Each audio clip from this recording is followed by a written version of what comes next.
For the first time, men and women have collectively agreed that Angel Reese was tripping when she got fouled by Caitlin Clark, even though Angel Reese caused the first foul.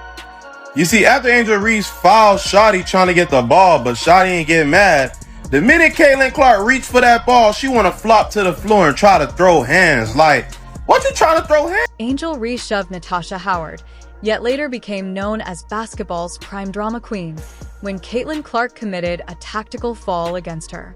This moment exposed a glaring double standard in how fouls are evaluated depending on who commits them. While Clark's fall was immediately analyzed and heavily criticized by commentators, Reese's equally, or even more aggressive push on Howard mostly flew under the radar. This contrast underscores the inconsistent way fouls are judged, often influenced by player reputation and media narrative, raising serious questions about fairness and bias in the game. Charles trying to box her out. Angel Reese not going to let her, gives her a little push to create some space. Very common, not that serious. Sure, you could call it a foul. A little tic-tacky. They might have just missed it. It is what it is. Caitlin Clark sees it, yells push, wants the call, doesn't get the call, gets frustrated, isn't going to let Angel Reese go back up for a layup, goes to try to tie her up, tag, whatever, get the take foul, gets her tied up. She gets a little twisted. She kind of gives her that little extra shove at the end. Angel's off balance because she's trying to get ready to go up. If basketball had a Hall of Fame for memory lapses, Angel Reese would be a first ballot legend, complete with a platinum plaque. Did anyone notice that tiny shove she gave Natasha Howard? Tiny, meaning a push strong enough to make NFL linemen nod in approval. There it was, Angel Reese charging forward like a human battering ram while the referees seemed to vanish into thin air. And what happened next? Nothing.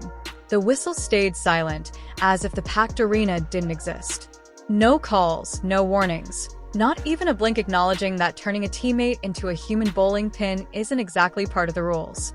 It's a glaring double standard that's impossible to miss. Rebecca Allen goes up for a shot. I believe that's Rebecca Allen.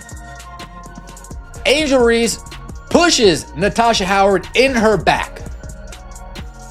Angel Reese shoves Natasha Howard in her back. That's how Angel Reese gets her rebounds. I'm not sure if you guys paid attention to last year. Not all her rebounds. I gotta give credit. She hustles. She does. She's got the motor. But Angel Reese is famous for the nice little out my way, girl. Let me grab that rebound. It's a foul every time, but she's famous for it. Caitlin Clark sees this push, points at the referee. This wasn't just a casual nudge. It was a full-on demolition derby, disguised as basketball. Angel Reese treated the court like a WWE Royal Rumble with Howard as the unwilling participant being tossed over the top rope. Make no mistake, this was an accidental contact between players sharing space. It was a deliberate, in-your-face move as subtle as fireworks in a library. The aggression was crystal clear. Yet somehow the referees looked the other way, letting the chaos play out with zero consequences. Caitlin did take a take foul, did try to prevent the easy basket. That is indeed the case. Though in the midst of that, of course, I think there was a little extra spice put on it because Reese had shoved Natasha Howard right before that, and Caitlin saw it. It was right in front of her face. Reese shoved Howard in the battle for the rebound. And then Reese was definitely heated. I mean, there's no question about that. Angel Reese saw Howard as nothing more than an obstacle in her path. So, she did what any reasonable professional would do. Bulldoze through her like a toddler grabbing the last cookie. The referees apparently watching a completely different game. Maybe a round of invisible checkers in the nosebleed seats because they completely missed a shove so blatant it could have shown up on weather radar. The move was so obvious. Ignoring it felt almost intentional. Why call a foul when you can just pretend it never happened? That's classic Angel Reese. Commit the foul, act innocent, then feign shock when anyone dares call her out. It's a game of smoke and mirrors with zero accountability in sight. Was it a flagrant one? I don't think so. I think it was just a hard foul. And I think Angel Reese overreacted. And to me, Angel Reese gotta stop this role. Like, you're not a villain. You're not that. Honestly, she to me is like that bully that will always give you a hard time until you punch him in the nose. That's Angel Reese. That's Angel Reese, bro. She needs to worry about learning how to win too, because I really believe the real reason why she got mad, for two reasons. The person who fouled her is Caitlin Clark, and she got a lot of resentment for her. And also, she's embarrassed. Her team is getting annihilated by the Fever. The Fever straight dogged them, destroyed them, and she's mad that she's losing, and she felt embarrassed. If you're enjoying this, don't forget to subscribe. When Angel Reese shoved Natasha Howard, it wasn't just a simple foul. It was a test to see how far she could push the boundaries on the court. The officials apparently taking a coffee break, so lenient they might as well have handed her a get-out-of-foul-free card with a complimentary shoulder massage. Meanwhile, Howard kept playing, resigned like she'd just been cut off in traffic, but had somewhere important to be. Letting it slide. The game moved on as if nothing happened. No whistle, no review, no dramatic social media close-up of Angel's face. Standard basketball. If by standard you mean selectively enforced rules depending on jersey color and star power. The peculiar physics of women's basketball become painfully clear when Angel Reese is involved. When she pushes, it's competitive spirit. Nothing to see here. Newton's laws seem to take a break. An object in motion stays in motion unless Angel's involved, in which case physics are optional. But when anyone else lays a hand on the Bayou Barbie, suddenly seismic forces appear, replay monitors light up, and analysts break out telerators like it's the moon landing. It's remarkable. Angel dishes out physicality like Halloween candy, but swoons at the slightest taste of her own medicine. This inconsistency has become her signature. Rules bend depending on who's involved.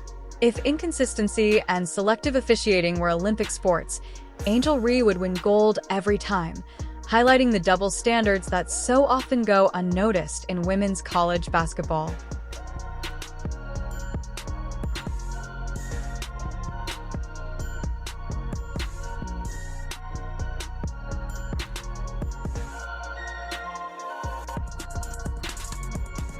Okay.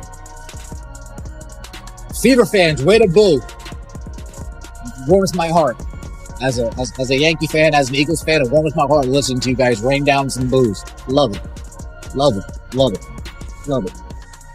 Then comes Caitlin Clark, basketball's blonde bombshell, committing what might be the most dissected tactical fall in women's college basketball history. Was it a foul? Yes. Flagrant? Hardly. It was textbook. So precise it could double as a masterclass in stopping a fast break. This wasn't malice. It was pure math. 2 points potentially prevented versus 1 foul committed. Clark ran the numbers faster than a Vegas oddsmaker on Red Bull.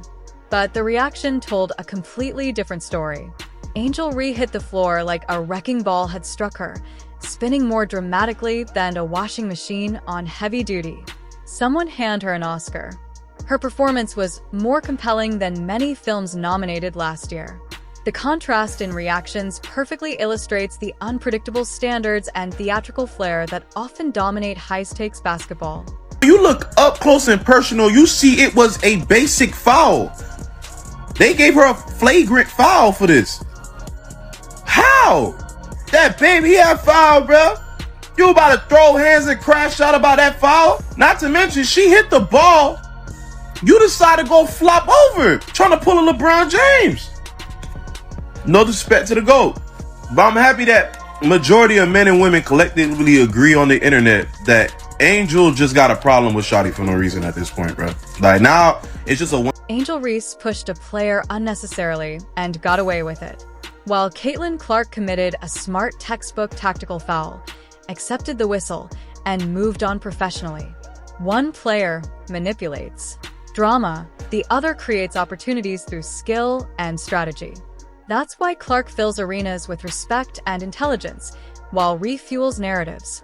The court doesn't lie, even when some players try to rewrite.